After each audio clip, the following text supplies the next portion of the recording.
Welcome to the Dirty Sports Podcast. I said welcome to the Dirty Sports Podcast with Andy Ruther and Joe Crano. Welcome to the Dirty Sports Podcast. Welcome to the Dirty Sports Podcast. I'm your host, Andy Ruther, coming to you live from Cincinnati, Ohio, with my co-host from Los Angeles, California, Joey No Chill Prano. Hello, Andy. Good morning. How are you? I'm hanging in there. We have a third on the show today. Welcome back, the one and only Tug Coker. Hello, Andy. I feel like you're hyping yourself up for that one. I really, it's been a minute, so I got a little nervous, just like Ricky yesterday in the final round.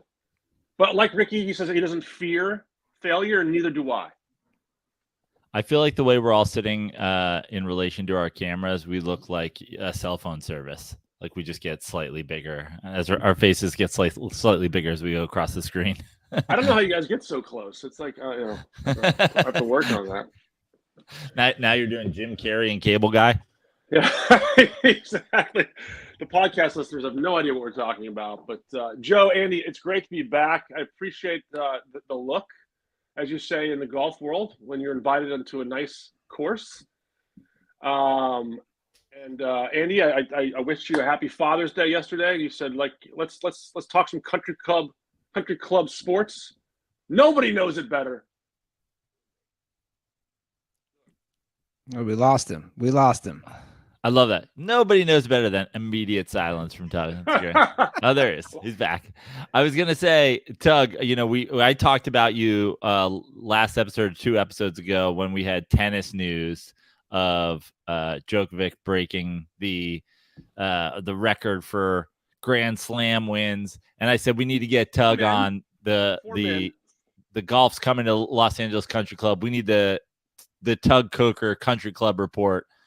There's no name that's more fitting and more white than Tug Coker for the Country Club report, other than, of course, Wyndham Clark, which sounds like a law firm, Wyndham Clark and Associates.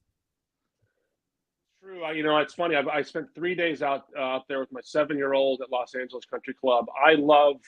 Now, for those of you who don't know much about LA or LA Country Club, it's an exclusive golf club, and it's only the elite of the elite, and they don't allow entertainment people to be members.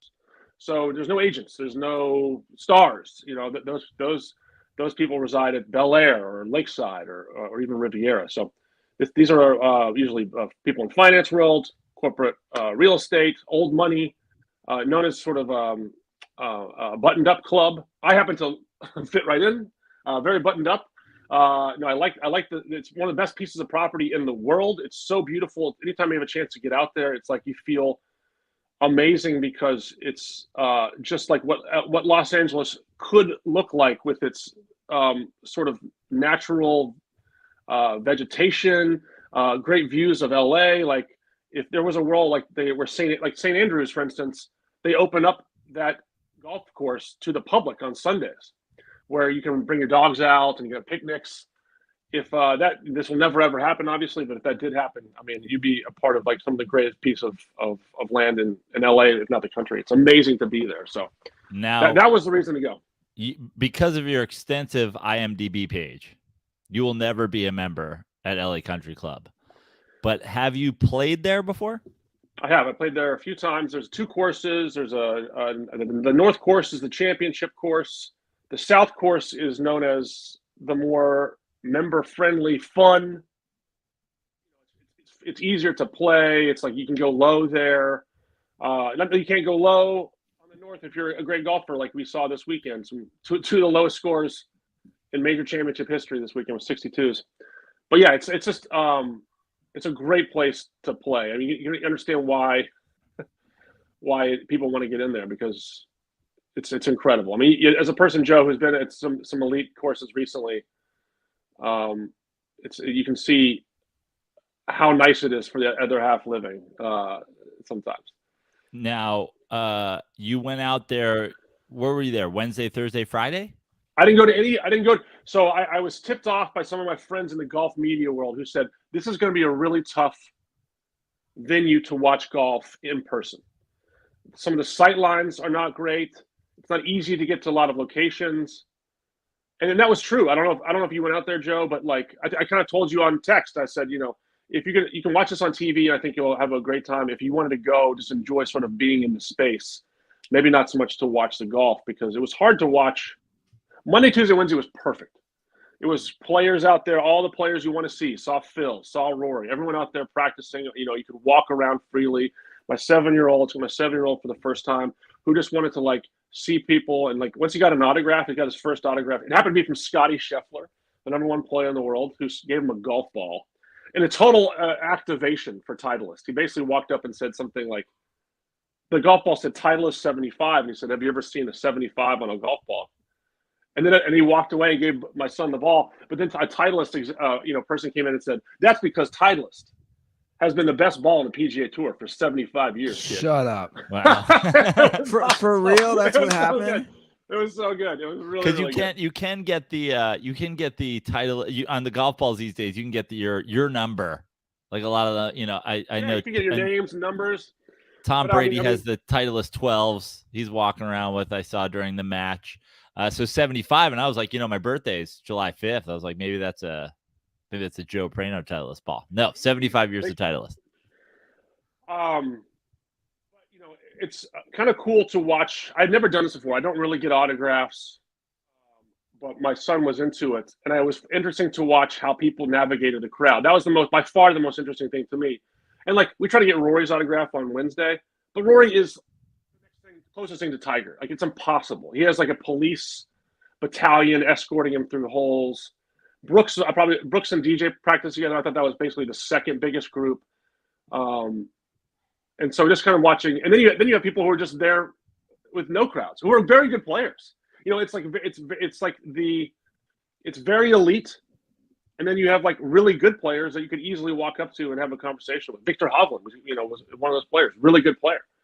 So, and I saw on your Instagram you got an LACC flag, and then your boy was collecting autographs on that. What a like I said, core memories activated here. Just like you're gonna put that thing on the wall, he's gonna remember forever. 7 years old, going to the U.S. Open. The only downside, the amazing thing was the whole day. Just to catch people up, Andy, did you even watch the golf? I didn't watch any of it. That's why we have you here, Tom. yeah. And I'll be honest, I pay and we'll get to the whole live thing. Like I've been paying so close attention to that, and this one though, I'll be honest, I totally forgot about it. I just knew that if we didn't have you on today to talk U.S. Open, Tug, that Andy was going to make me do 40 more minutes of Baby Gronk, and I was like, I can't do 40 minutes of dissecting Baby Gronk's Instagram and the mental abuse his father's putting him through. So I was like, we got to get a country club report.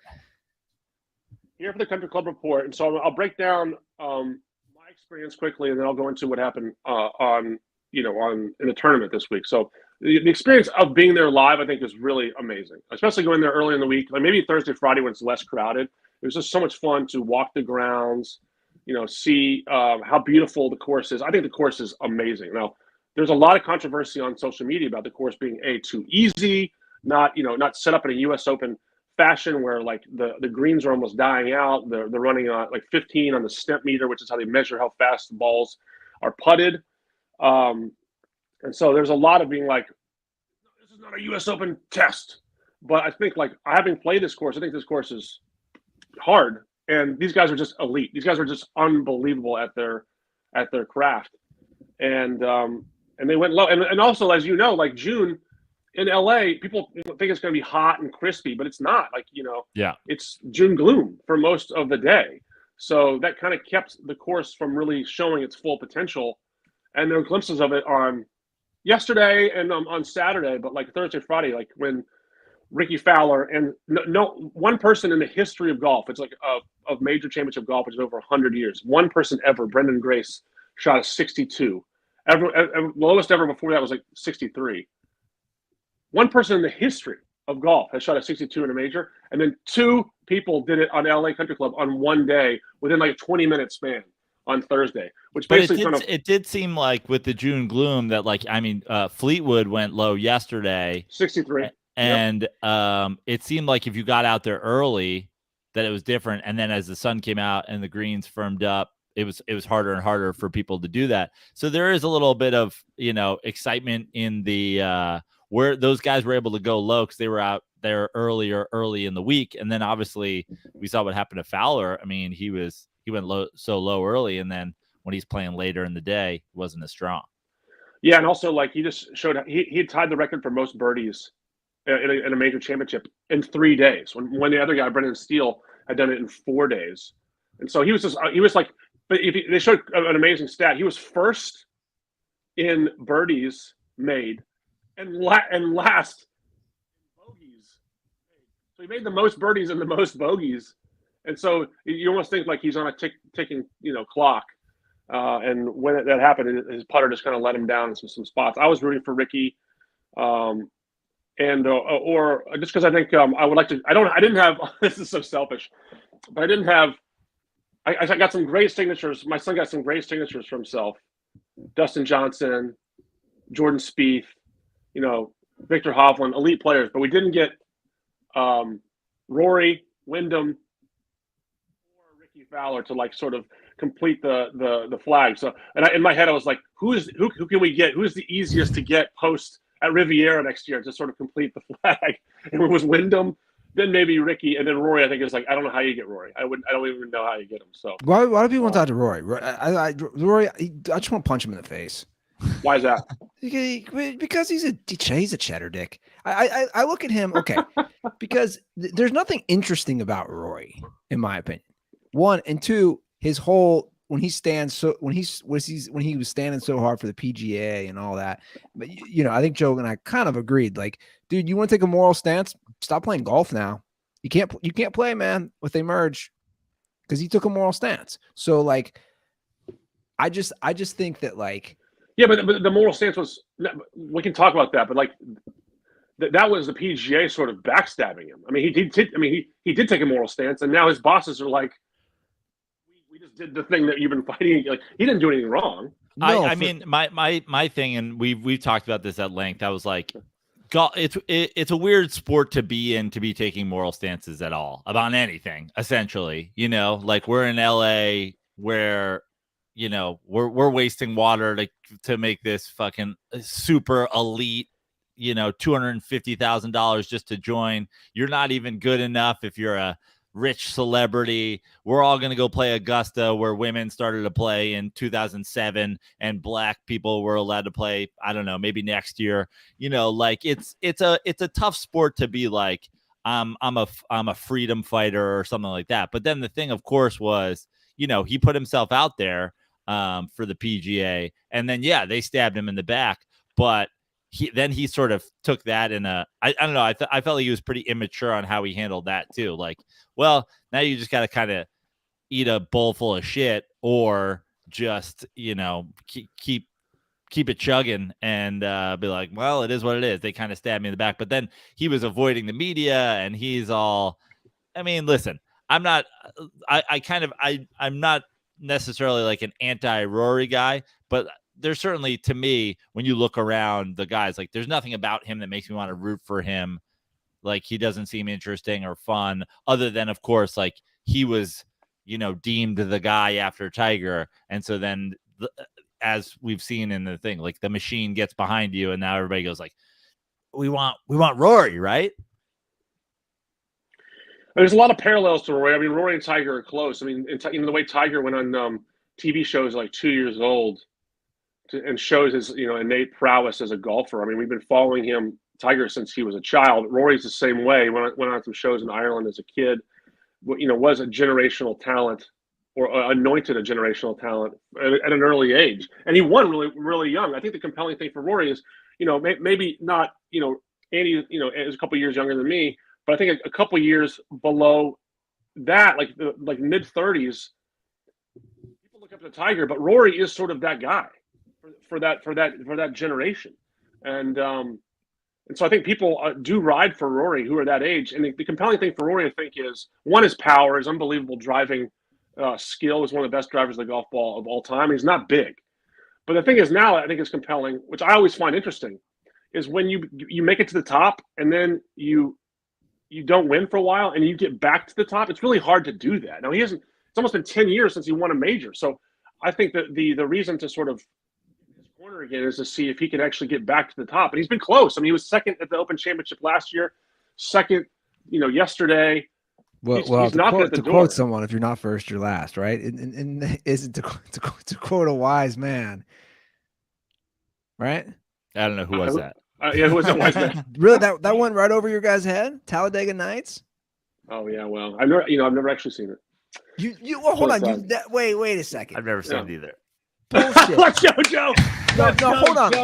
Hold on a second. There was a point where Will Ferrell started making the same movie and over in different sports, and I was like, I don't think I need to see semi-pro NASCAR, semi-pro figure skating, semi-pro whatever. Wait a second. The dirtballs are going to lose their mind over this.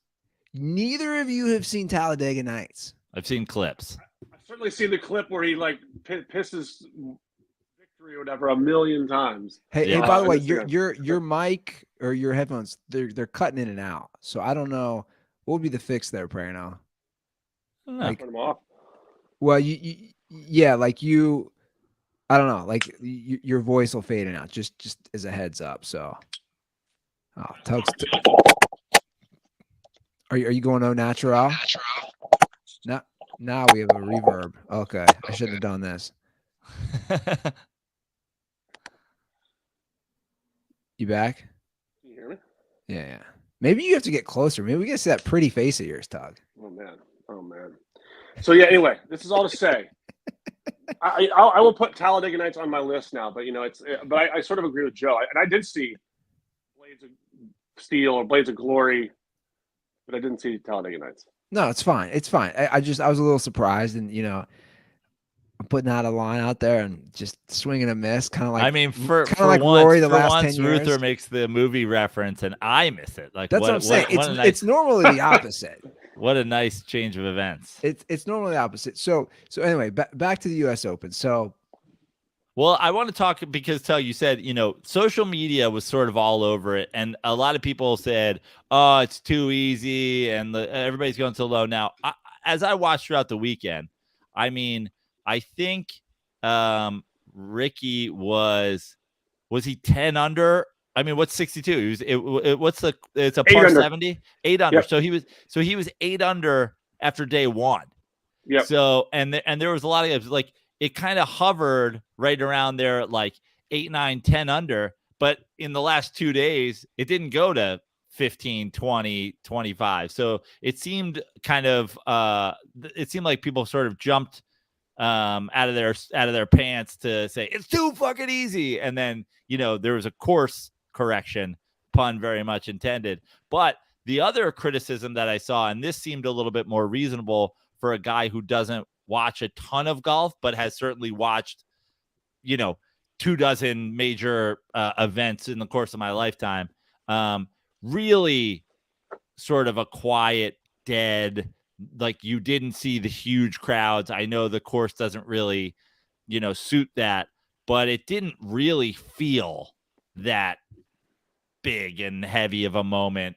I've heard a lot of different things about the number of tickets that they even allowed to be sold because of how exclusive it is. And then potentially half of those being bought by the club themselves.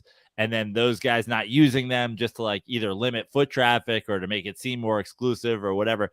I knew you were only there for the practice rounds, but watching it on TV, did it feel like a little anticlimactic in terms of you didn't have the walk down 18 with this, like, the Forrest Gump crowd following?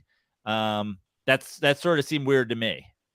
Yeah, all those comments that you made. There's a good article and some good reporting in Golf Digest from yesterday talking about that. They did limit the number of tickets sold for the grounds, and there was an attempt. I think that at one point, this is the report that the club attempted to buy all the public tickets. So they did by half is what I'm told, or at least from the reporting. And I did think like there was some vibe issues, but I didn't blame it on. I listened to some podcasts, and people were taking issue with the energy, and they're sort of saying it's an LA thing, like a Los Angeles thing. People arrive late and leave early, and I kind of took some offense to that because I felt like most of the people that were there were pumped to be at the U.S. Open. It's the first U.S. Open in Los Angeles in 75 years. The problem was the setup of the course. It was hard to get to certain holes. We couldn't get the 5 green. We couldn't get the 13 green, 14 tee. There was an all-member grandstands behind 15, sort of one of the showcase holes. We couldn't get to until Sunday. They wouldn't let the public around 18 green, for the finale. Now, you did see, maybe if you watch it, they did let the 18, similar to the Open Championship, they let the crowd sort of gather around the 18th hole. So I thought they made some nice changes for the final round, but I thought there were some issues with the vibe and the energy. It's a tough course to see stuff too. There's a lot of elevation changes. Like you're seeing shots blind. It's hard to find places to sit. But I wouldn't say it's because like I pushed back to the fact that it was like LA. Because Riviera tends to have a great vibe. I mean, obviously, not surprisingly, a lot of the people on Twitter who are underneath the it sucks, have an American flag in their bio, wraparound sunglasses sitting in the front seat of their car as their avatar. And they're like, yeah, because no one wants to go to California because it's a piece of shit. And it's like, Torrey Pines is pretty good. Pebble Beach is pretty good. Riviera is pretty good. That's also in LA. It seems like it was obviously mostly the course, but that goes kind of back to the same thing. It's like, we talked about Rory sort of, pretending a little bit to be like this. Oh God, I have issues with the whatever. I didn't see Rory buying up, in a bidding war for tickets with the club to make sure the everyman could get in. I'm sure he didn't know. I'm sure he didn't know. I'm sure he had no idea that was happening, and that's not Rory's job. It's to sort of right. Like, I'm just saying in general, like it's a sport for elites by elites, and some of the times these tournaments are where the everyman can go and take his kid to watch golf's greatest, and it seemed like certainly the exclusivity of LA Country Club that they like kind of plant their flag in did affect the crowds a little bit and just the vibe overall. And it's something they're going to work on. They're hosting it. They have announced sites for the U.S. Open out to 2050. Yeah, it's crazy. 2039 LACC hosts again. I'm sure they're going to learn some stuff. I'm sure the USGA is going to learn some stuff. What I thought, as a person who lives in LA, what I thought was amazing. Everyone's like, "Oh, traffic is a problem." It's so easy. Century City is pretty centrally located. I parked at the Westfield Mall, Century City Westfield Mall, and walked through a fence over the south course to get to the north course, and it was amazing to me. I was like, "Oh, this is what." Like, it was easier to get to that than it was to Riviera. So I don't think like that was an issue. I think. Also, 2039, forget it. Like they'll be playing in a post-apocalyptic black soot. They'll be like exactly. The LA will be a fucking talk about Ridley Scott will be a Ridley Scott post-apocalyptic wasteland where all the shots will be blind because the smoke fog that we're all hitting the ball into will be. I think what needs to happen would be. LA Country Club is I think the course is one of my favorite courses in the world. I love it, the North Course. I love the property. I have a lot of friends who are members, and I think, but there's it's a big membership, and so I think maybe if they just come to the belief like let's open this up to people, it'll go over for one weekend of for 1 week of our life. I think it might go over better on TV and also like through social media, because I think the place is really special, and I'm wearing a visor in honor of it today. I'm wearing Pinehurst for next year. For those who are listening, you can't see it, but this is the real Country Club report, Andy. Yeah, but Pinehurst, I will say, is open to the public. You pay your $400 or whatever, and you can get on Pinehurst. It'd be nice to see a push. I think it's awesome to have these little peeks into these amazing courses like LACC, Marion, Shinnecock. But it'd be cool if they went to a few places, and I don't see a lot on the upcoming schedule where like the average person can go play, like Pebble Beach. I mean, you have to pay a lot of money, but you can still go. Torrey Pines, Pinehurst, Chambers Bay. It'd be cool to see a couple more public courses make it into some places because, Joe, as you know, having played Winged Foot recently, like it's fun for the person to be like, I hit the ball over here where watching when the pros play. It just adds a little, adds something cool when you're watching golf. Absolutely.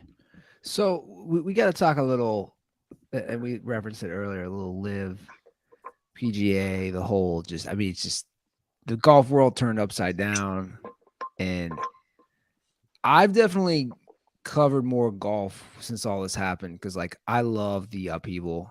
I just love how it's all played out because with Andy being a disruptor in the chilly Twitter world, he likes to see disruptors in other. Moving back to Cincinnati, becoming a dad. That's how you cut against the clock. Yeah, right? You go against the grain right there, baby. Yeah, no, exactly. I'm trying to be the cool dad when I pick up my kid from daycare. The chili wars used to be what our ingredients are. Now Andy's, he's taking shots at other teams via Gold Star Twitter, and we love this. And Liv is essentially doing that for golf.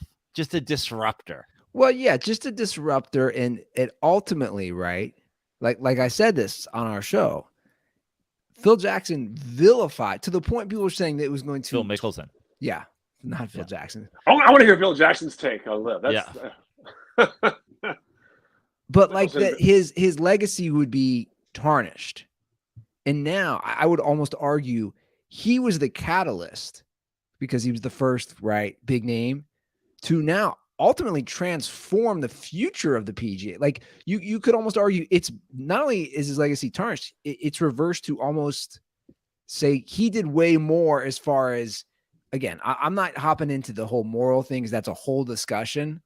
But what I'm saying is as far as the future of money and just how the game's played. Am I correct in that assessment as far as the future of the PGA?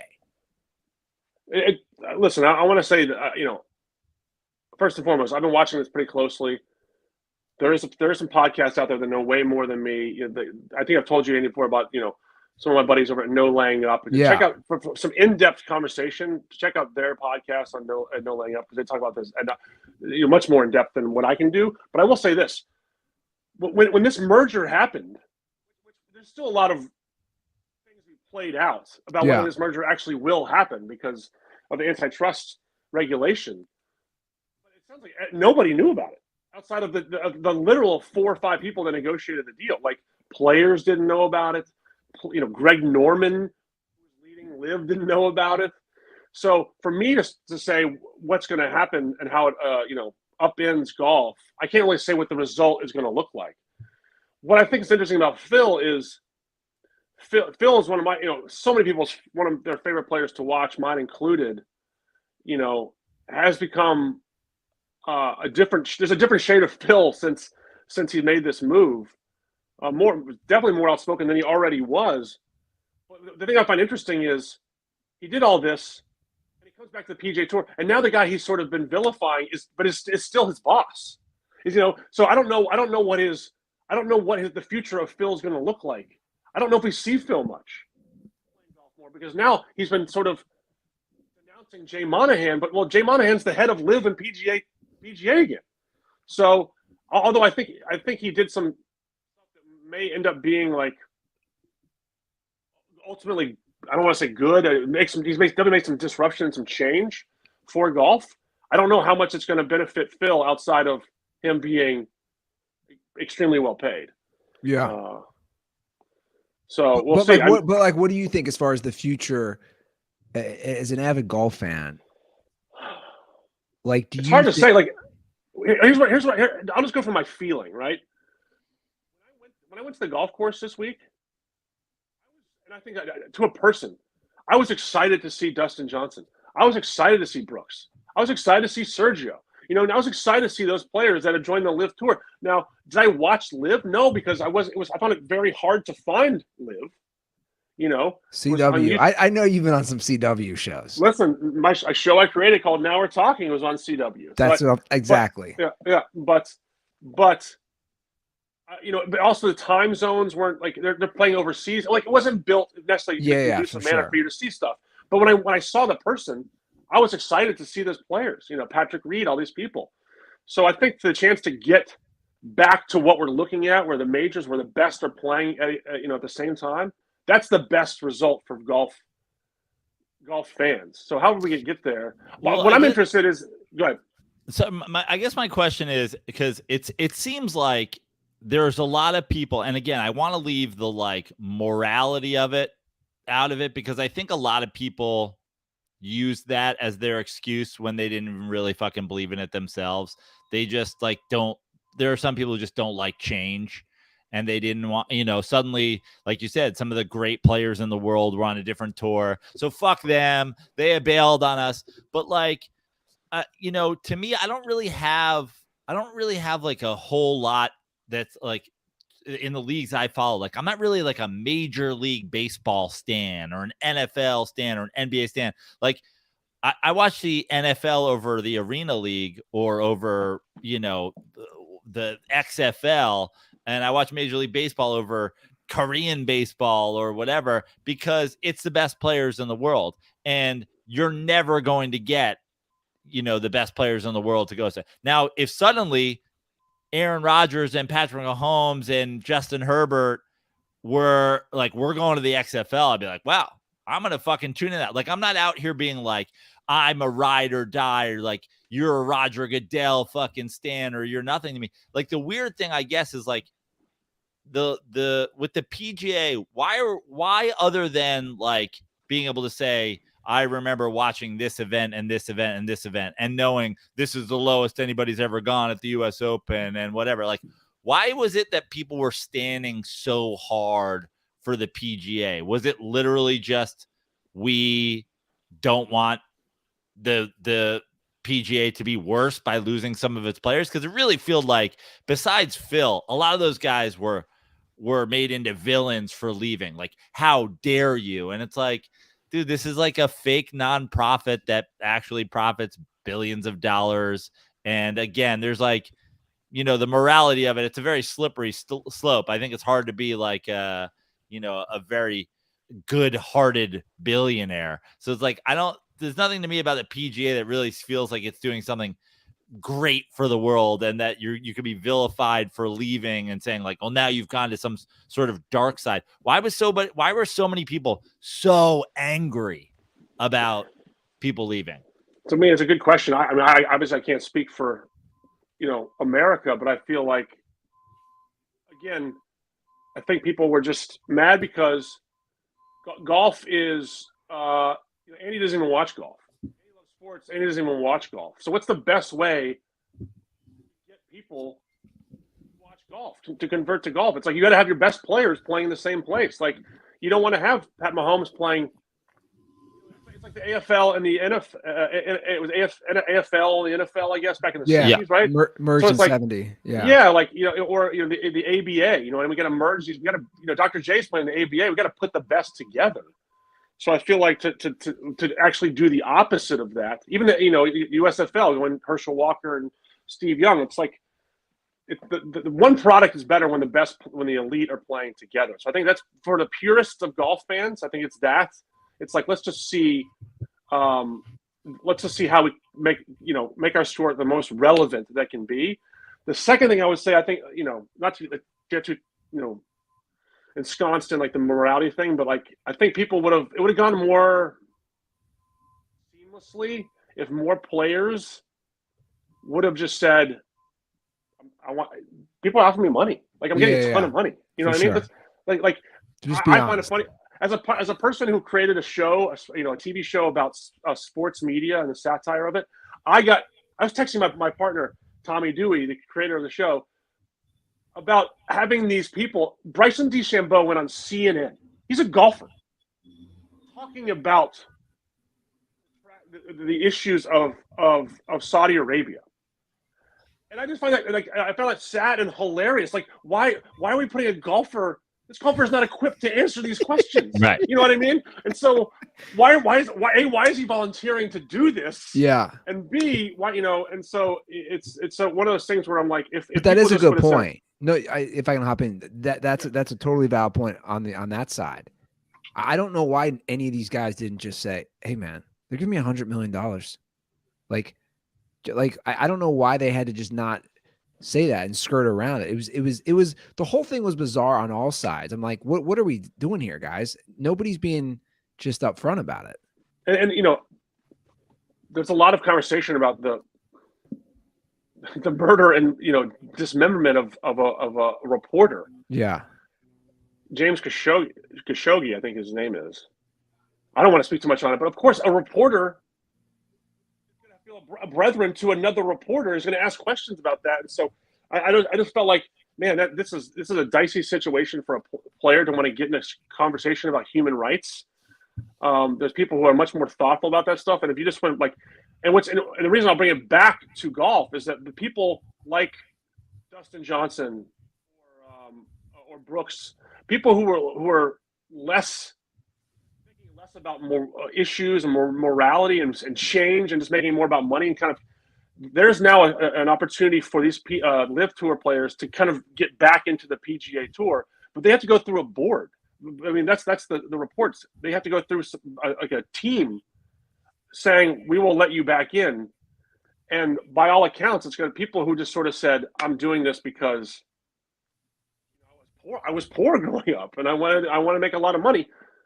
They'll have an easier time getting back in than people that were sort of throwing these morality hypocritical barbs at the PGA Tour. So so much remains to be seen. I mean, I'm just I'm just getting my information. It is really fascinating. I mean, like in the end, like I was a fan of it because okay, now like, you're coming in crazy hot. Did you adjust your settings? Me? No. What is going on here? I think I loved it because I love anytime anybody's like disrupting and like I think all of these leagues generally, from Major League Baseball to the NBA to the NFL, they're all very corrupt and they're all taking advantage of their players in some form or another, and they're all turning a blind eye to things like, in the NFL, CTE, medical shit after the fact. That like anytime somebody comes in and says, "Hey, you're taking advantage of us and we're gonna fucking do something about it," I'm here for it. And yeah, it was super weird that on the other end of that, it was like Saudi Arabian money and all the things that go with that. Also, to me, as a self-hating American, I'm over here being like, I always just think the hypocrisy and like the size 40 clown shoes of just anybody who's a rah-rah American to go like, throwing shots about the morality of any other country. Like, oh, LeBron sucking China's dick. It's like, it's people in glass houses, there's a saying about that. Like everybody fucking take a step back. But that saying's in Talladega Nights, by the way. Yeah, exactly. I think Ricky Bobby said something about glass houses. But I think it's great to see everybody back together. And honestly, from a sport that really the drama is like we saw with Ricky Fowler yesterday, the drama is like competing against yourself. Like you can go out, like he took the course as the fucking leader. Like no one caught him while he waited in the clubhouse to go out. So all he goes out and shoots fucking 2 under. He wins the whole goddamn thing or whatever. So you're really competing against yourself. Yeah. I kind of love that now there is this like drama that's surrounding it, and that people have almost picked teams, if you will, of being like, oh man, I'm rooting for this guy. Like to me, as a pseudo golf fan, like you were talking about Phil, it's like I just think Phil Mickelson is like infinitely more interesting than like the next 25 interesting guys on the tour. And it's like, man, I don't really give a shit about the whole live thing. I just like I'll root for that guy, as opposed to just like, oh, you just were like, hey, my company's good, I'll stand for them. So I think I think there is a new layer of drama now that everybody's come back together, and I'm here for it. The last thing I'll say about it is, when I was out there on the course this week, I never once really thought about like, oh, this person's on live, or this person's like, I just want to like see Bill Mickelson. The You know what I Dustin mean? the Dustin Johnson like Aces pullover. And He has it on his. It looks like an Atlanta Braves. Hey, you know, but I never thought about like, oh, he's on, you know, he's at Live. I just want to see the best. Where I find it funny as a person who like writes, you know, stuff in comedy, I'm like, the idea, if I had another season, now we're talking, you know, athletes being asked to talk about human rights issues so far out of their depth is so cringy and laugh cringy and funny to me. And like, and there was a time at these Live media events, they had to answer these questions. Oh, I know. And it's just like, we're all decently intelligent people. I don't even know how I would answer. But I think that's the problem. Well, I think it's funny. I agree with you. I think that's the problem in 2023 across all formats is people get asked this stuff. Rarely does somebody just go, I don't know shit about that. Or like, I don't, people feel like they have to have an opinion. Like I always joke, I'm always like, you don't have to have an opinion on everything. You know what I'm saying? Like, but these guys, they go in front, like you're saying. I mean, if you think about it, that actually is hilarious. The thought of DeChambeau going on CNN to talk about human rights stuff when it's like, when have you ever had to do that? Ever? When has he ever thought about it? Yeah. You know, and I mean, like, I hate to, you know, dunk on Bryson. No, promote my own show. But like the reason I love the idea of making a show called That Now We're Talking, which you guys are a part of, was that I think athletes are asked to speak extemporaneously more than any person on earth. They are. You know, they you know, maybe like politicians will do some sort of Q&A, but like athletes are interviewed after every win or loss, after any sort of change of team. They're asked to talk, all the time, and it's just not a skill that they spend. They're busy like working on wedges, and they're working on 3-point shots. They're not working on how to answer questions. I mean, people do train for that to some degree, but they're not spending the amount of time. And they do that, and those things live forever. And of course, the remarkable reaching in sports media today to like basically get gotcha questions. It's like, imagine being a guy in the bubble in the NBA while all the Black Lives Matter and all the George Floyd stuff is going on and being like, I'm going to prepare to like be able to answer this. And then you show up and somebody's like, but China's killing people. And you're like, what? How am I now into international fucking relations? Like, what does China have to do with me being a black guy from the hood and worried about black Americans? You're like, Jesus Christ, can everybody fucking take a step back? And there are probably a handful of athletes that are equipped to do that. I mean, Bill Bradley is certainly, if he were to be here today, a current athlete would maybe crush it. But like, that to me was like the genesis of a great comedy show. And now I'm always like, man, I'd love to keep doing that show because it's such an evergreen thing of people just, like you said, the gotcha journalism, people not being equipped for that. And, these questions are going to be asked, not necessarily now. Like the PGA people, tour players that didn't go are going to be asked these questions because now the Saudi money is involved in the PGA. So like that's why they need to send me. What is one of the early things? I probably won't remember this. I was one of the early things I always said, if I'd be a reporter, I'd be the fun reporter. And now some people might have hated it. I'd be the guy. Cushions in the press room. No, I'd be like, it'd be after an intense basketball game, and I'd be like, okay, dude, you get one. You got to choose between three things at Taco Bell. And I give them three things. And they're like, what the fuck is this? But I'm like, hey, man, it's not a gotcha question. It's not an intense question. It's just like, what are you going to eat? Because I feel like that would be fun. I'd be the fun reporter. Now, maybe people are like, fuck this guy. You're not ever asking anything basketball or sports related. Did somebody ask me about China already? This fucking Taco Bell guy's here. Yeah. Andy's like the living representation of like that media day at the Super Bowl. Where he just like wants to like ask for a kiss and will you marry me, Tom Brady? Well, we're going to, first of all, two things I want to say, Tug, about Now We're Talking, like all great art, just ahead of its time. It's too bad. It's too bad that that didn't get greenlit today. You'd be even better off. You never know though. People are looking for IP to dig up. So maybe I'll push for it again because it has. It has evergreen. I just think about it all the time. Like it's just one of those things where like that's hilarious, Bryson. And people should go search for that Bryson CNN interview because the interviewer at CNN does not let him off the hook. I mean, she's like, right. what do you? And like of all the people too, that's why I was saying dunking on Bryson before. It's like of all the people too, like Bryson, he's not really qualified to like even talk about his feelings, let alone, the international politics. But this is a great way to transition into what we wanted you to weigh in on the other side of the Country Club report. Since we're getting all political, talk about anti-vaxxer and RFK Jr.'s running mate in the 2024 election, and now possibly undisputed GOAT, Novak Djokovic, breaking the Grand Slam titles despite having to miss a couple because he refused to get vaxxed. And I have issues with that term. See, this is where I would hop in. I don't like the term anti-vaxxer. He might be anti-COVID vaxxer. Does that make him an anti-vaxxer? Well, listen, he's anti this vaccine, sure. So, but do you see my point? Like my thing always is like, if he didn't want to get that vaccine, but he has all his other vaccines, he's not technically an anti-vaxxer. Yeah, he's more just a guy who's dove into being political in the for the current vaccine. Yeah, but hold on a second. So I was like, where's this going? But I don't think that makes him political. He just didn't want to get the vaccine, right? Right. Well, regardless, that should make him even better that he missed events and he became the all-time. Right? Yeah. That's why we want Tug drilling. I know Tug's a big Federer guy.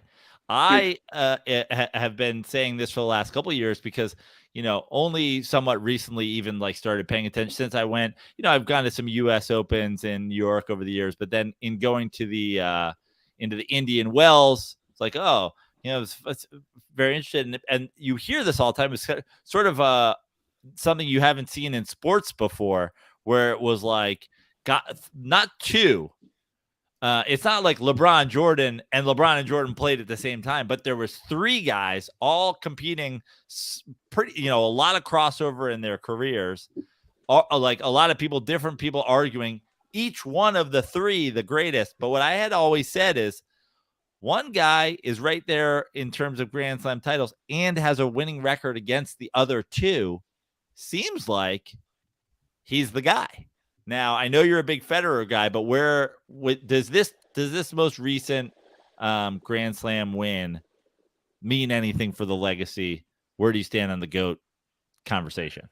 Absolutely. I first want to state that he has the most majors for men.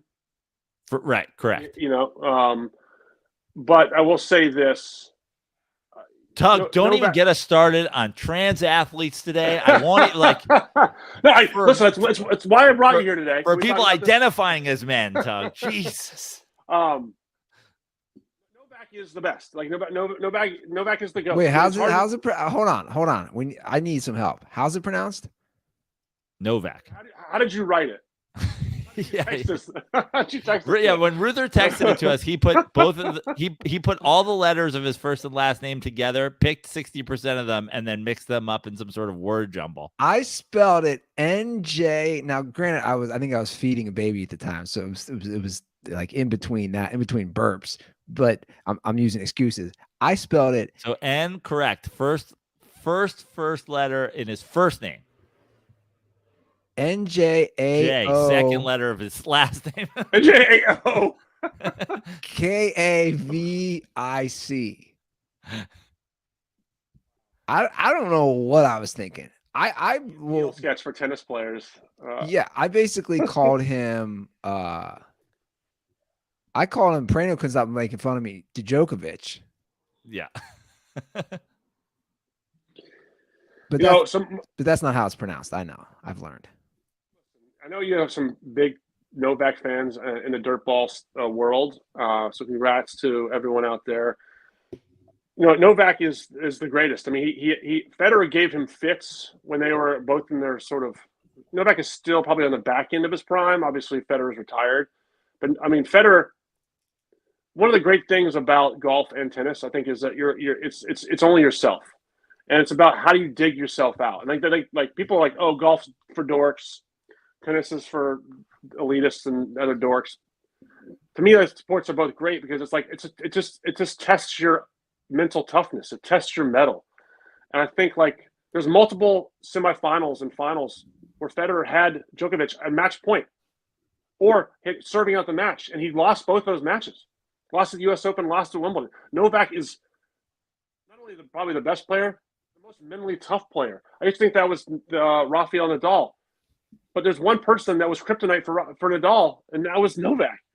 You know, to go through this time, to beat all of your peers, and now take on the new wave, better than them, is truly legendary stuff.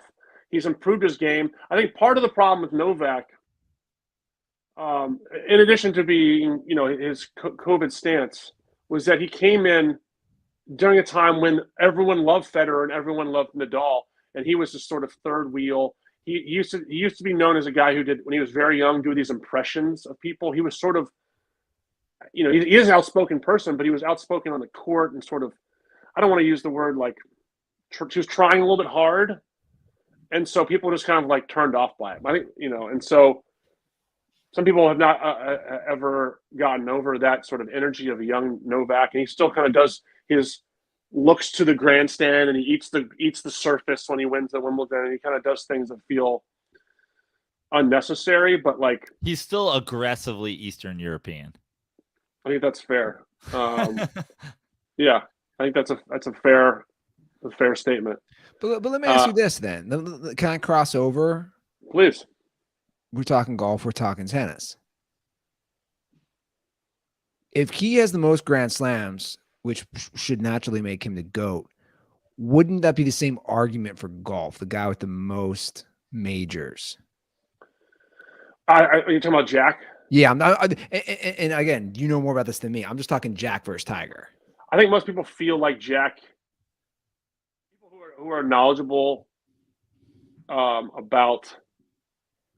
It's similar to the way some people might think of like LeBron being the greatest player in the world. Is like, you know, Jack was the greatest winner of all time.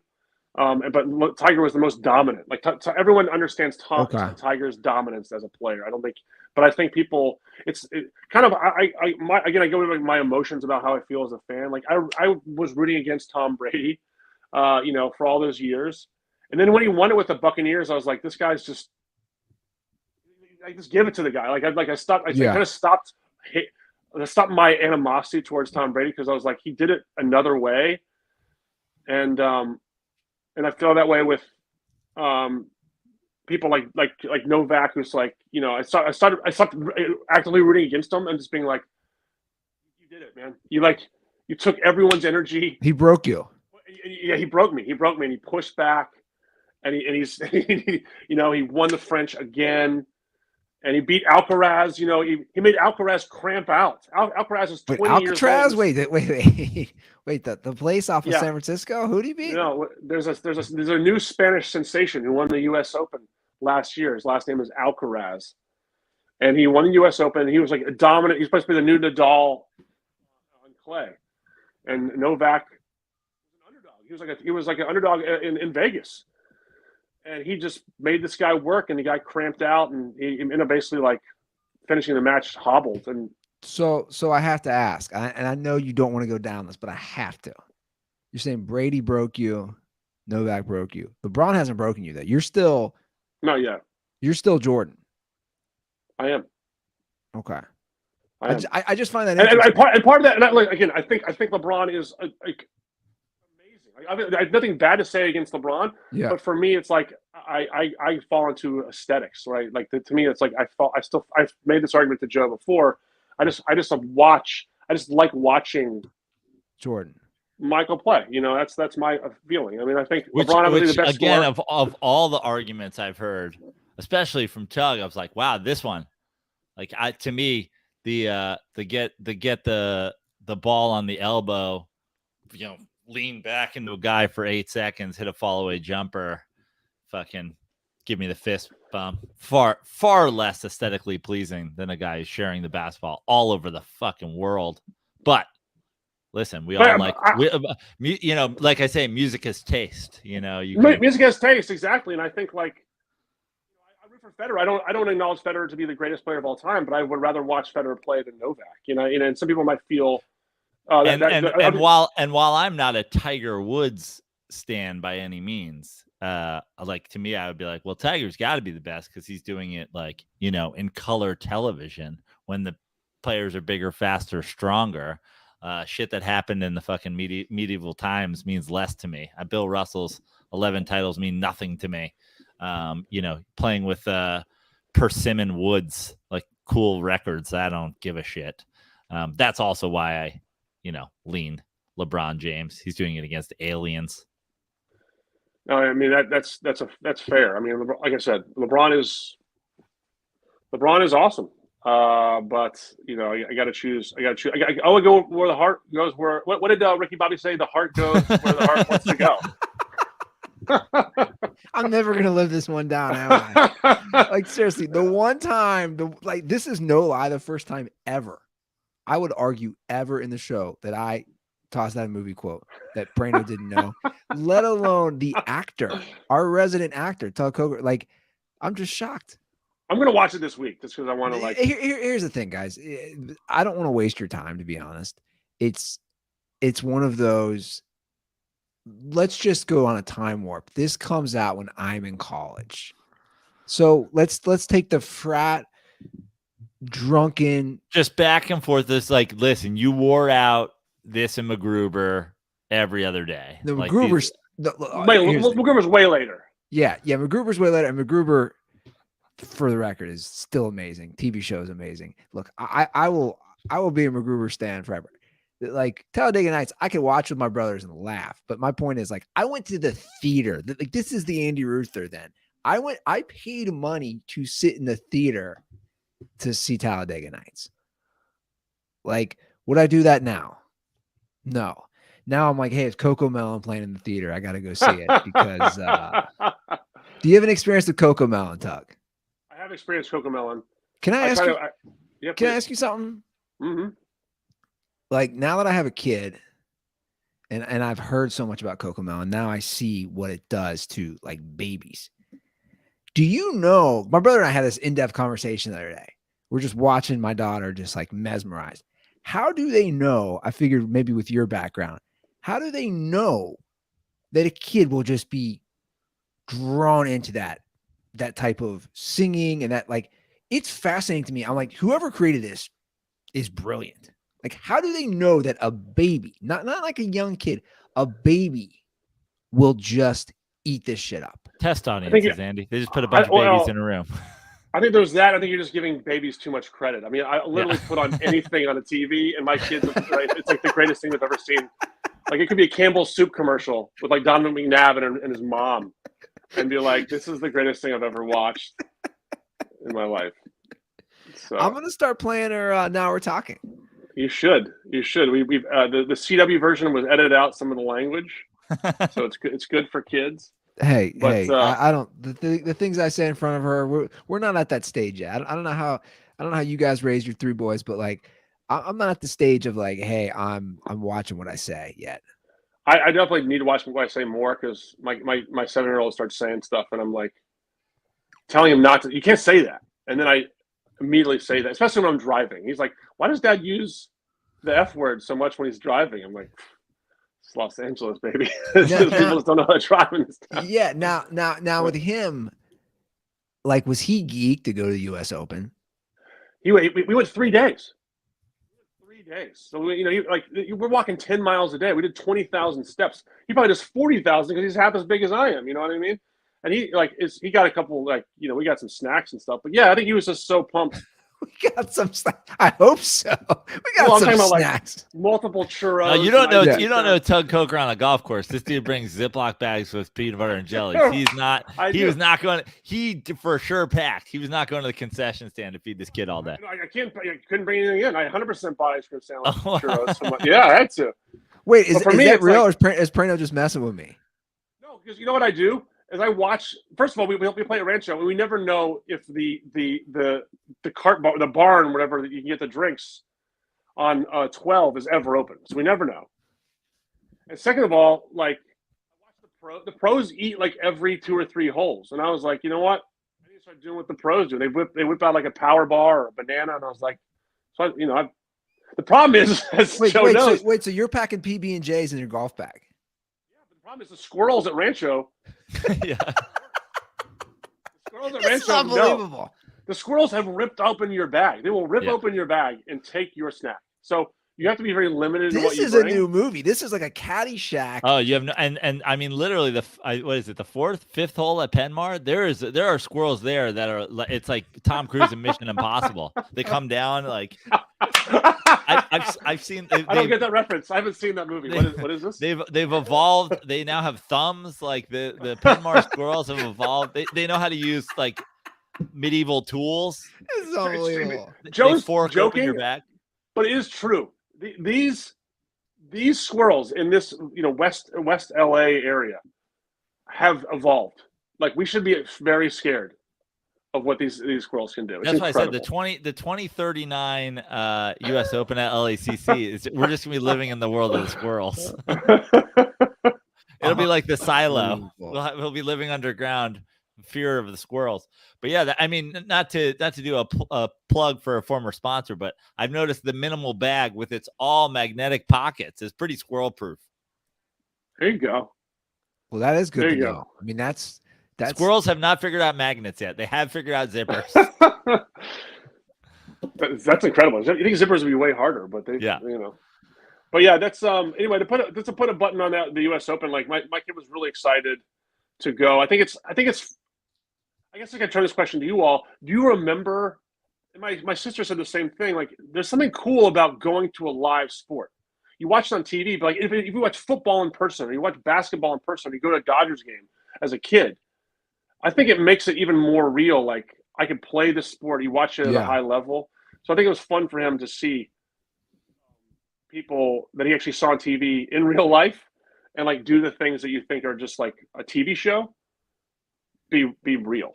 And so I think that was cool. No, it is true. And like Joe said, like, that'll be a memory that whole the rest of his life. Like, I hope so. My memory stinks, so I hope I can't remember anything at 7 really, but hopefully he does. But like all my best mean, sports in memories. 2039 he'll be what'll he be? 30, 20, he'll be 23. Yeah. So he'll be able to go and the next time he goes, he'll be an adult. He'll be bringing his wife, your first grandchild. Just give me a lot. Let me be alive. But it's like, so like, obviously I'm not a big tennis guy, but I have great memories, and I can just almost feel my memories. My mom loved tennis for a while, and what would it be out here in Cincinnati? It's a Cincinnati Masters. It's a great event. It's a world-class tennis event. But I remember as a kid, she would take me and my little brother, and we'd see Andre Agassi and see these guys. It's like, I vividly remember that, and it was, just trying to learn the etiquette of going to a prime tennis match. And she used to crush on Agassi. Prano had a great one-liner about my mom. I forget about her crushing on. She used to crush on Agassi back in the day, but that's so cool that like you got to experience that, and I'm sure he will remember that. Well, that's why I love coming on the show, because you guys are two of my good friends, and I like talking to you. But I think, like, just to do on a little tangent, like, it makes me think about when we were young, and you got to encounter an athlete, and like, I don't judge athletes now if like some athletes at the U.S. Open, they didn't want to sign autographs, so they were like, I want to sign after the round. The problem with the U.S. Open setup was there was a fan zone for kids to sign, and the first day we all waited. We like a bunch of kids, 50 kids were waiting for like 45 minutes. No one ever showed up because the setup wasn't. There was no reason for the player to walk through there. Yeah, to pass by, exactly.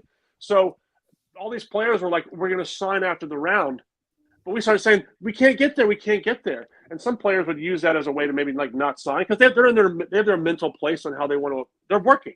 They're working. But like, when certain people stopped and actually talked to the kids or signed, and it was like Jordan Spieth heard that he stopped and signed for 3 minutes, started signing everyone's autograph.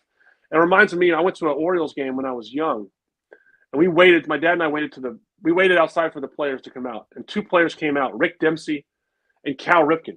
Cal Ripken signed everything. I got a picture on his lap, just sitting there as like a 8 or 9 year old, and I was like, if people don't have to do that, but when people do that, you remember that forever. Yeah. I'm like, oh man, that's a cool moment. I'm sure you guys had moments like that too, where you might have met someone and you're like, wow, I don't judge you for being, some people don't sign at all, but like it made me think like, if I was ever in that position, I would try to do that. That's why I always accept a Miller Lite from a dirt ball. Make them feel like they're part of the family.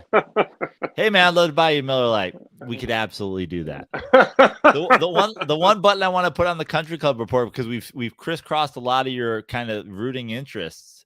You were talking about Rory before. You're obviously a Tiger guy. You were a Federer stan. You're not going to get off the Jordan campaign. At what point did you realize that Nike lived inside your brain and that the propaganda campaign had taken over your skull? I only liked Federer when he went to Uniqlo. Uniqlo, yeah. I'm a strictly Uniqlo guy. Tiger, I was actually anti-Tiger for a long time. I only like Rise from the Ashes Tiger. So I would actually root against Tiger up through 08, 09, and then when he went through it. So it hasn't fully been integrated to my brain, but there was some sort of pre-Masters commercial that started in black and white and switched to color, and you're like, you know what, he is rising from the ashes a little bit. It's exactly right. It was definitely a Nike commercial that got me. And Phil's like, now that I think about it, I'm pretty much indoctrinated into Nike. Not good. Well, do you have a few minutes to talk a little NBA? I do, and I just want to put a button in all these country club sports and say, I talked about the mental toughness thing, and that's why I think people will keep coming back to watching golf, or even in the NBA playoffs. Like, it's so cool to watch people try to get to the mountaintop, and like people like Ricky Fowler. I was rooting for Ricky pretty hard. He didn't have a great day yesterday, and he's got to answer those questions. But man, that is what sports is really all about. Like, just a chance to sort of reach a new height. And it's in tennis and golf is it's a special because you have no one else to rely on. You got to hit the shots, and I think hopefully if people are I can't relate to golf or tennis, you watch it because it's a chance for them to beat them to best themselves. You can't affect Rory McIlroy's swing. You can't you just got to hit the shots. Well, no, there is something about that. There is, just the true beauty of it being an individual sport. You can do all the things right on the basketball court, and you can find the wide open guy. He's got to hit the three. You know what I'm saying? It's if you're one of these golfers, it's all on yourself. And there definitely is a beauty to that because you can play by yourself, right? I totally see what you're saying. And I think there's definitely something to that. And honestly, to me, as disappointing as Ricky's finish was yesterday, the orange and white striped shirt with the white pants and the orange and the touch of orange, I think he walked away with it as the most fashion forward of the final of the real contenders. So I was on board with Ricky's fit. That's all that matters. So moving to the NBA, and you talk about watching a guy want to rise up, and I was rooting hard for Jimmy Butler and that situation, and I've been on record saying I really wanted the Heat to win just because I thought it was such a cool story, and I like that we've transitioned. I like this. I switched hats into to another hat now, but I want to say, but just to bring me up to speed, was Joe pro Heat or Nuggets? I mean, mostly Nuggets. I thought the Nuggets were I picked Nuggets in 5, but also probably Nostradamus. There's a part of me, as I said about these two teams, there's a part of me that has anti-Knicks fan, where so many of my teams have been mismanaged that I sort of always root for Pat Riley, despite him being our quote unquote rival and the way he backstabbed us, because it's why the fuck wouldn't you leave? The Knicks are he could be still doing this in New York if they just gave him 10% of the team and made him the president of basketball, which they should have done, obviously. So I kind of always root for him, but, and this is why I'm a LeBron guy, having the best player in the world right now be a guy that is so good, but also just so absolutely unselfish, and the whole thing going because he gets everybody involved and he's the centerpiece. But the reason that they are a champion is the way the ball moves through him. I've always, in all of my basketball fandom, just leaned way more toward the unselfish player and leaned hard away from the guys that I hate Kobe. I hate Carmelo. I've never been a big Jordan guy. It's just, to me, the whole fucking I need the last shot, killer instinct, all the nonsense that goes with that. I loved, watching Jokic, and I love the way he's developed, and I just love the style of play that leads to. So I was sort of just rooting for the pass first point center god. Yeah, I mean, I agree. Me, I have a diaspora of teams. I'm a Celtics fan, but my wife is from Boulder, Colorado, so I'm now a Nuggets fan. So we won. Happy to win a title this year. And it feels great. It feels really good. And as a Celtics guy, I just can't get down with the Heat. They're a thorn in our side. Spoelstra's the best. But I do love watching Jokic, and I think there's a lot of relevance to the Nuggets and the Heat because of the Bradley Beal trade. The Bradley Beal being in the news to possibly go to the Heat or the Suns, and now that he's ended up at the Suns, I personally love the trade for the Celtics because it gets him away from the Heat, and I don't think it really helps the Suns that much. I'm not that excited about the trade at all for the Suns. It feels like as Bill Simmons decided, like there's a new GM or new ownership sort of splash move, and I just don't know how that's gonna. I don't know if you're good enough to beat the Nuggets still, even with that. That's absolute. I absolutely. Well, there's only one ball. Like, is that one of those? There's only one ball problem again. It's like you got 3 guys. 100%. I think about the construct of teams, and it brings Joe's Knicks into the fray because Isaiah Thomas is supposed to be a consultant for the Suns. I don't know how to pronounce the owner's name, Ishba. Yeah. But he's like a lead consultant for the Suns, and I feel like don't necessarily love what Isaiah did with the Knicks. Joe can speak on that much more in depth than I can. Well, what this mirrors is one thing Isaiah was always kind of keen on saying when he was doing this with the Knicks is like all of like, oh, you gave Eddie Curry, like you traded all these people for Eddie, and then you like extended Eddie Curry and you got Zach Randolph and like all of these guys that you think have like this potential, but they're also overpaid. And he's like, oh, the contracts will work themselves out. And I'm like, well, there's just salary cap, bro. Like how the fuck it's not going to work itself out. And what feels weird about this Suns team is it almost feels like a bit of a throwback to, the decade-long big three thing that they were doing. But we're past that because now essentially it doesn't matter how big your three are. If you're not deep, you're going to get run off the floor by a Nuggets team that goes, that plays 8 men and they can all contribute and they're all going to they're just going to wear you the fuck out. I mean, I feel like I piggyback on a lot of your points because when I think of like the big three, if we go back to the Celtics big three of KG, Pierce, and Ray Allen, like those pieces worked nicely. Like you need that third star, you need that Ray Allen piece. The third piece to me has to be, even though there's a 3-headed monster, it needs to be complementary to the other two.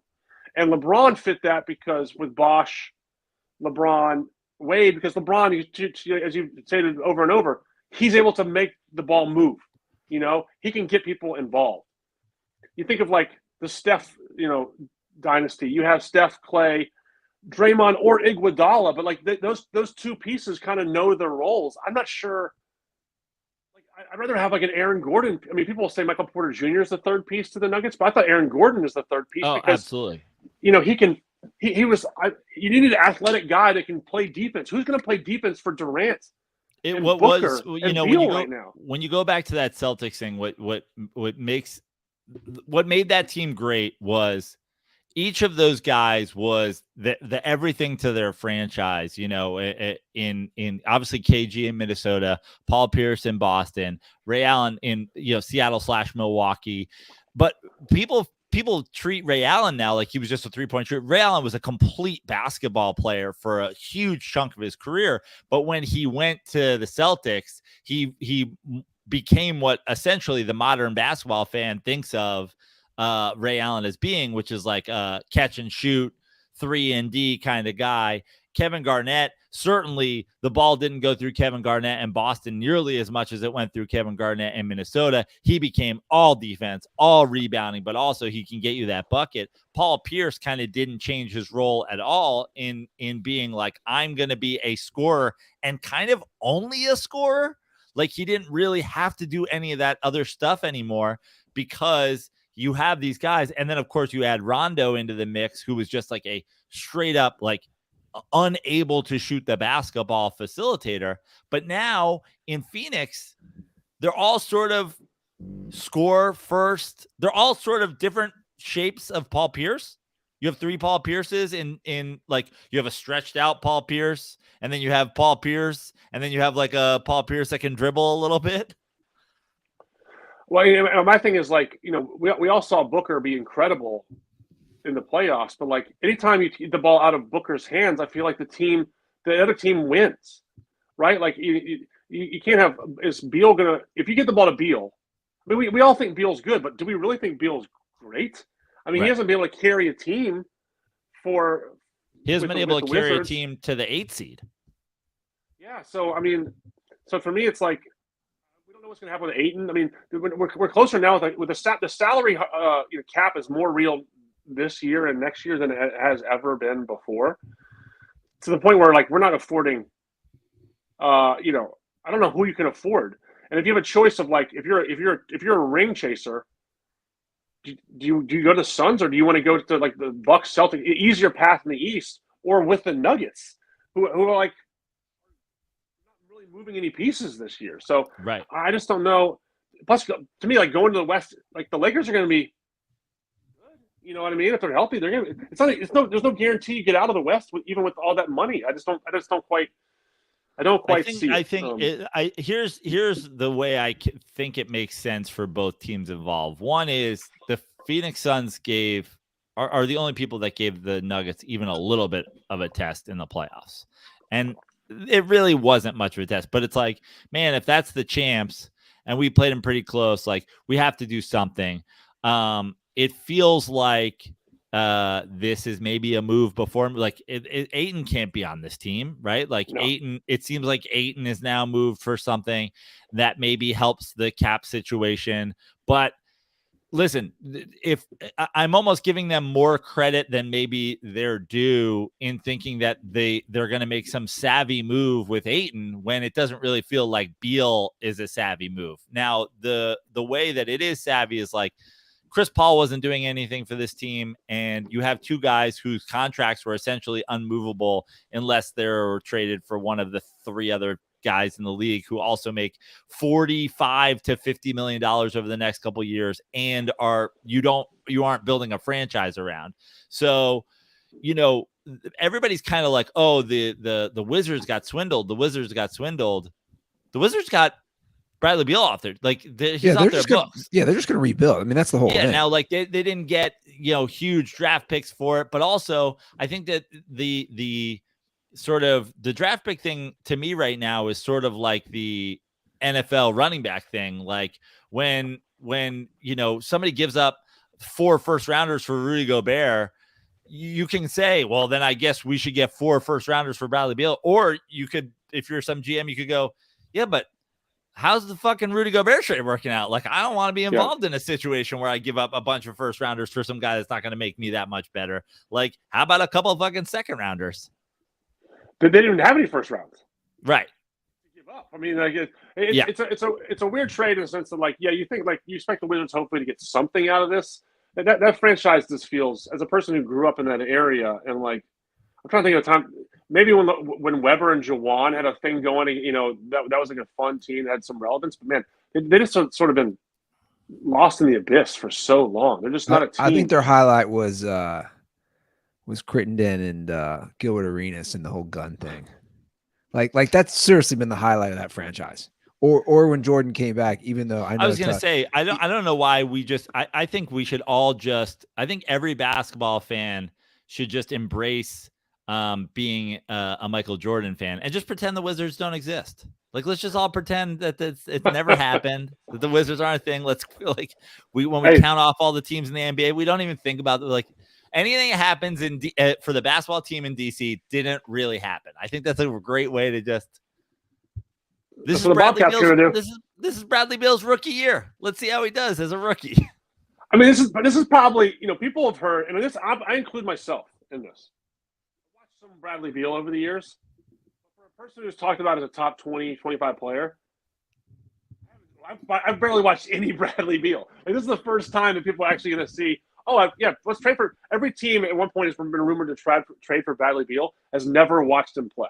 Right. And so now we're going to watch him play. And, Ryan Russillo was throwing out some stats about, his efficiency. And it's not, not the best. It's not like, truly not elite, even though anytime there was a trade rumor, it was always Bradley Beal. The Celtics were rumored to trade for him 10 times over the last few years. Well, that's the thing. So he doesn't go to the Heat and everybody's talking about the Heat. But now most reports are saying the Heat are going to try to go hard. Pat Riley is going to try to go hard for Damian Lillard. Which, from just a common sense standpoint, wouldn't you say, okay, Beal didn't work out, so you're going to go for? Wouldn't you have wanted Lillard first anyway? That's listen. Here's the other thing with the Heat and Pat Riley, and again, I'm not even a low key. I'm a high key Pat Riley stan. It's until he acquires these guys, did he want Bradley Beal or did he want somebody else to fucking go get Bradley Beal? Sometimes I feel like he throws his essentially the Miami Heat, with 7 undrafted players on their playoff roster and just Pat Riley being the basketball executive of all time. They're always in a relatively good cap situation. So their name is always thrown around as the guy who might acquire, because there's 4 teams in the league that could even trade for Damian Lillard and be able to afford it. So it's I don't know. There was some part of me when I heard the Bradley Beal, they were Bradley Beal, it's Heat or the Suns. And I'm I don't know. Pat Riley seems too smart to acquire Bradley Beal to me. I think it's a great call. I mean, I feel because the Celtics are, having to deal with their own issues about whether to re-sign Jaylen Brown or Jaylen Brown re-signs with the Celtics. Do we want to move Jaylen to the Trailblazers for the draft pick or, some piece? Or Lillard, and maybe they're doing that, to sort of drive the price. My feeling on Pat Riley, I share with you, which is basically whatever move they end up making is the right move. Right. I fear that organization, and whoever they want to get is the person they probably wanted to get all along. So if it's Lillard, I actually don't think Lillard is the best fit for the Heat. I just don't know where they already have some defensive issues anyway, and so. But like I said, if they go get Lillard, then they're right and I'm wrong probably. Do we think the 25-game suspension for Ja Morant is justifiable? Yes. My gut feels like it's a lot. Again, and I know I said this when all this started. I know they can do what they want. But I still do find it odd that he is just he's flashing a gun. I'm not saying it's smart, but this is just all about the NBA protecting their image at the end of the day, right? Saying, hey, we're going to suspend you. 100%. But I also think the thing with the NBA that we've seen throughout, in-game sort of in-series suspensions or whatever is kicking a guy in the balls isn't you're suspended for a finals game thing. It's kicking a guy in the balls every round leading up to the finals, where then you get suspended for a game in the finals. Ja Morant has an alarm set on his iPhone to repeat monthly that says flash a gun on Instagram. At some point, the league's got to be dude, Are you getting paid by the gun manufacturer? Like, is this some sort of promotional thing? Like, how in the world did we just suspend you for flashing a gun and you flash a gun? I really just think that this is a matter of that being like, dude, you have to learn a lesson at some point. 25 games, of course, for what he actually did seems like a lot. But it really feels like the 3 strikes and you're out situation. Like there's guys in jail for selling pot because they did it 3 times. You know what I mean? It's like, I don't know. I mean, I think in a league that has tried so hard over the years, and I think we have to remember Adam Silver is the heir apparent to David Stern. David Stern had a fucking dress code. Like the whole thing is we want to be the global game and we want to market to absolutely everybody. We can't just be quote unquote thug, NBA guys. So to me, this just feels like, dude, we talked about this. You did it. We talked about it again. You did it again. Like they kind of gave him the softball Jalen Rose interview. Like it seems like they gave him every opportunity to be like, hey, we're going to give you a slap on the wrist. We're going to do the whole dog and pony show. And then you did again. And they're like, fuck you. You're spending 25 games. I actually think 25 games is obviously a lot, but less than I was expecting. It feels like probably, I don't know. I mean, did Adam Silver, he alluded to having more information. Did he ever come out with that information? No. Well, I think the information was that Ja had suggested that he might go to live if this doesn't work out. So, well, there is all that other stuff, right? Like, there was the stuff with his, I don't know, like, his friends, his crew, whatever it is, like with the gunshots outside the Pacers game.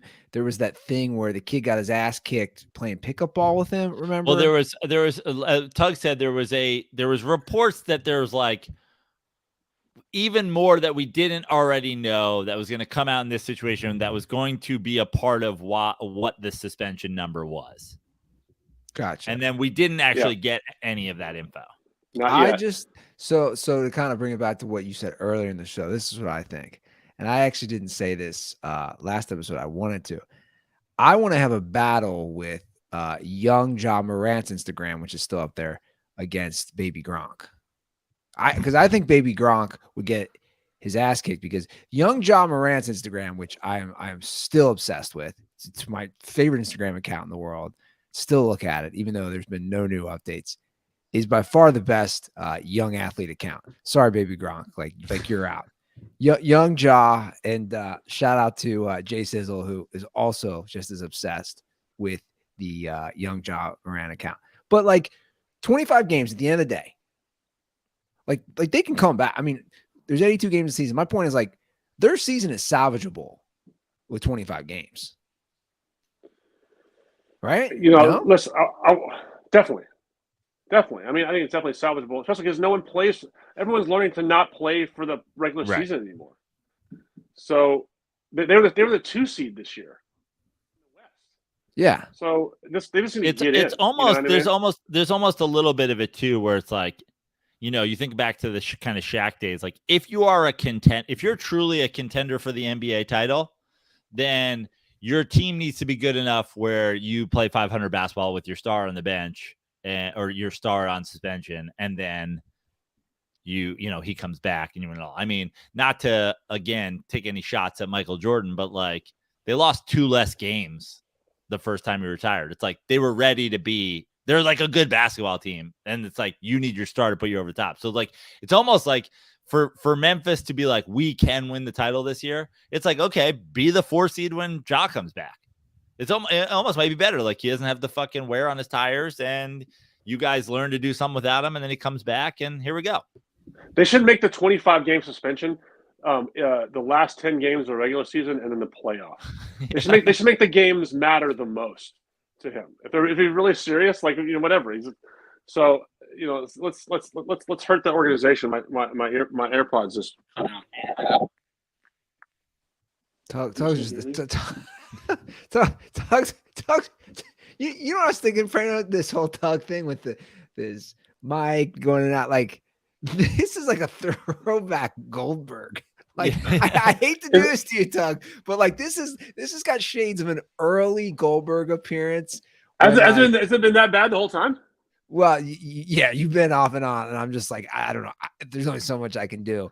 It's Well, weird. Obviously, leave us feedback in the all the things on how Tug's audio was, because I don't I know love how Goldberg. how good or bad it was.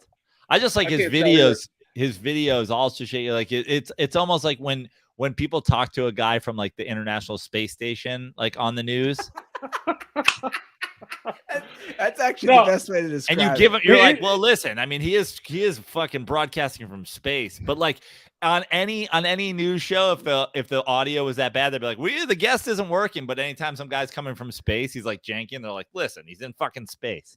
Meanwhile, Tug's just in Culver City. I have so much to learn from like Andy. I've called both of you in dire straits about podcasting. This is not the way. I still haven't learned the video component. No, it's all good. I do have a question for you though. I have a YouTube question from the Titan Heating and Air Conditioning. This is a comment. Over under how many of those books Tug has read? I say 7.5, and I take the under. No, I think you're right. I mean, my wife is a big reader. I don't read this stuff, man. So those are mostly your wife's. Those aren't your books. 100% my wife's. I don't read any of these. I just trying to look good. Let's see what I did read.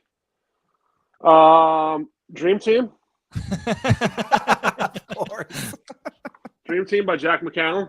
There's one. Okay, that's probably a good read. What else we got? By the way, if anybody's wondering, like, we're again, Tug's in Culver City. It's like, why is there such a disparity between our things? It's because Tug has 3 kids all on iPads, all watching Coco Melon on the same Wi-Fi.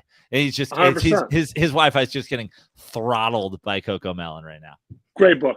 Oh, Dallas Cowboys. Boys Will Be Boys by Jeff Pearlman. Former guest of the show. You know Jeff? Yeah, friend of the show. Great book. That's 2. Now is that about just the Dynasty Cowboys? Yes, it's a great book. There's the White House where they did all their trouble. It's a classic. Everyone should read this book. I'll find 5 or 6 more to get over 7.5. No big deal. Let me ask you this. Titan Heating and Cooling.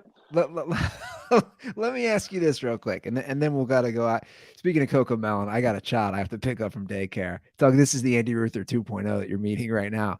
So, by the way, I'm gonna go play a second round of golf when we finish this. So, you know what I love? You guys are convincing me not to have kids. I posted my first video of her for Father's Day yesterday, and I loved some of the comments from dirtballs. Be like, I thought it would never happen. Like, people would be like, I can't believe this day. Like, the thought of like it just people couldn't wrap their head around. By the way, I'm one of those people. It's like, it's good to know that your daughter's real, but I still like, okay, we have proof of life, but I still think that could have been an adoption. I have absolutely no proof of life. Do we know? We don't know how old are those videos. Might be like, we don't know how the last month has gone. Could be. I know one thing. I went and visited Ruther in Cincinnati at the house he supposedly lives at with his girlfriend. Never saw her one time. I think see her once. He could have gone to the fucking Salvation Army and just got a bunch of women's clothes and put it in their walk-in closet, but / bathroom. But no, absolutely no proof that Ruther's girlfriend. The closest I got was her name on the YouTube TV. Oh, that's So this actually is really good by Andy. That's a deep dive. Put her name on YouTube TV real fast. Yeah, give her an icon in Disney Plus. This Elsa. This was all staged, and I'll tell you what, it's a lot of work to stage a girlfriend, a baby. It's a lot of work, but I think I'm pulling it off. I want to put a quick button on John Morant. Okay. Joe Prano and I basically discovered John Morant alive. Exactly. Joe loves bringing this up. He loves bringing March this up. Madness. We basically said we want Ja over Zion. I gotta say this. I have Ja fatigue. I think I'm sort of like whatever Ja. Like you got like Memphis to me is a whatever team right now. Like he's obviously incredible talent, but I'm like he's not relevant when it comes to the title chase. And so it's like, dude, if you want to go fling a gun around, go do it. But like I ran, I was a champion for Ja, but I'm like, man, this is whatever now. Like, in one of the all-time, I mean, the M. Night Shyamalan of twist endings when it comes to NBA drafts, everybody said it's all you don't want. If you're the Knicks, just don't fall to 3 and you're good. RJ Barrett coming, like they fall to 3, they get RJ Barrett. He's just like a middle of the road swingman. And there was like, great, the steal of the draft because he's not having sex with prostitutes and Instagramming it, or like pulling a gun every 6 weeks like clockwork. Unbelievable. Did you see about Zion? Did you see what I think Bill Simmons said today? No. I read on Twitter before the show. He said today, I think, on a show, he is a very trusted source that Zion will no longer be on the Pelicans by Thursday. Which, by the way, is when I just talked about the M. Night Shyamalan twist ending for the Knicks, it's like, God, as a Knicks fan, it's like, does that mean he's going to be on the Knicks? Because I am like, who else is taking these guys? The Knicks are going to end up with all 3 of those first 3 picks of that draft. And then we're going to be like, fuck, we just didn't want the 3rd one. Now we somehow have all of them, and we're not going to make. God bless the NBA, man. NBA brings the drama. They bring the energy. Even the offseason, it's a pleasure. It's a pleasure. Well, we're less than a week removed from a championship, and already. That's what I'm saying. That what I think the NBA and the NFL have done brilliantly is the offseason.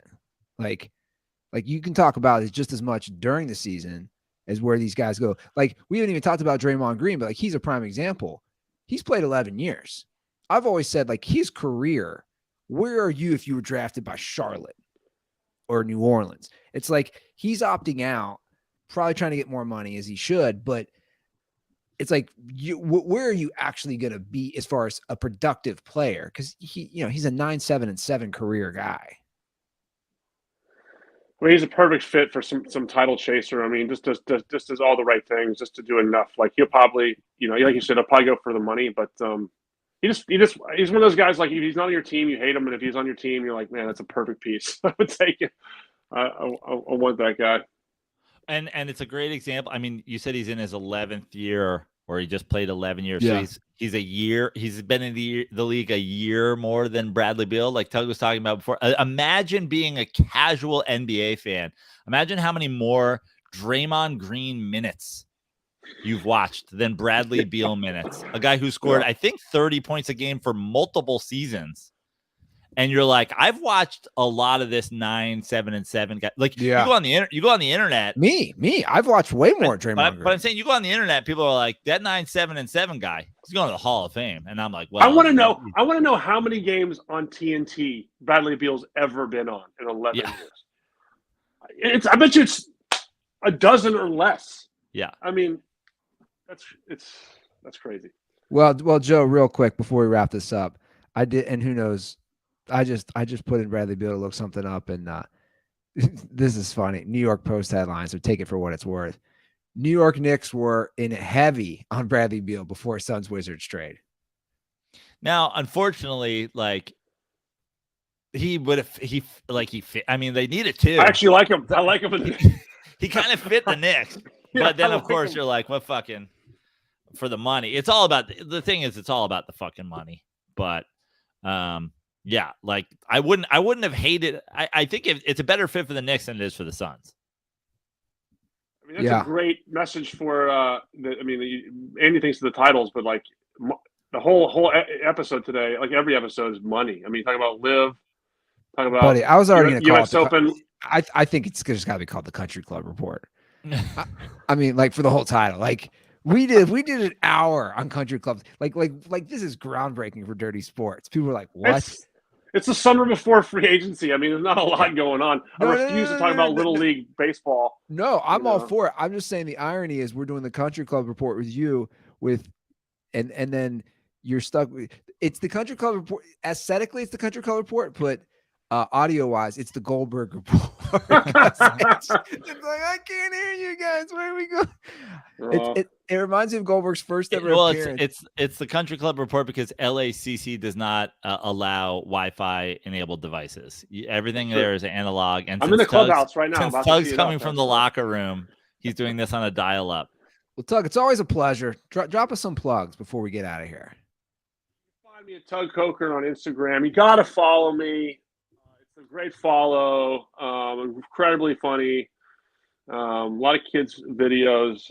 No, if you guys are into some beverage drinking, check out my podcast with my wife, The Long Finish. We had Tron Carter. If you love golf, we had Tron Carter from No Laying Up on talking about all things, some of the great golf courses and drinking. Like Joe knows about having a cocktail in the turn, transfusions. Absolutely. We get to the bottom of these beverages and things like that. So, anyways, go check out my podcast. And now, Tug, it's great to be here. One question for you: you're walking 10 miles a day at LACC, and you're walking back and forth in front of studios every weekday on strike. Have you lost weight with all these steps the last month? No, and Joe, I want to thank you. I'm a member of the Writers Guild. We are striking currently. I met one of your buddies. Nate. Yeah. Yes. He was out there supporting us. But I've gained weight. Okay. I've gained weight because it reminds me of pandemic times where I'm like, I have no income really coming in because the Hollywood's been ground to a halt. I have 3 kids. You're eating mac and cheese still. Stress eating and drinking. Multiple cocktails a day. It's a country called life, but with no generated income. So that's why you can't hear me today, because I can't afford to pay my energy bill. He's got the lowest speed of spectrum right now. I completely understand. 100%. Maybe we got to start a 100%. GoFundMe for you. You know what? That's why we're here today, folks. This is it's a telethon. Please help me, support me. But Well, Tug, it's always a pleasure, and you guys can follow us at The Dirty Sports and Prano. I'm sure you got some shows to promote, right? Yeah, I'll be in Ventura this weekend. Copa Comedy Club, formerly Ventura Harbor Comedy Club. I'm there this Friday and Saturday, and then I will be in and around Los Angeles for the next month plus. Well, actually, the next month. And then early August late July, early August back east. Once again, you guys supported me at New York Comedy Club in Stanford. I'll be at their other location in Atlantic City the first weekend of August. I've got shows in Colorado in August, all the things. Just follow me at Joe Prano on Instagram. I keep posting the flyers. There's a calendar button in there, calendar highlights, so you can see shows coming up. And of course, joeprano.com/shows. So yeah, come see a live show. Cool. All right, guys, that's our show. Thanks for sticking with us. Tug, great to have you back on, man. it's great to be with you both. You guys are thriving. I love it. I appreciate it. Well, guys, that's our show. Have a great week. And as always, stay dirty.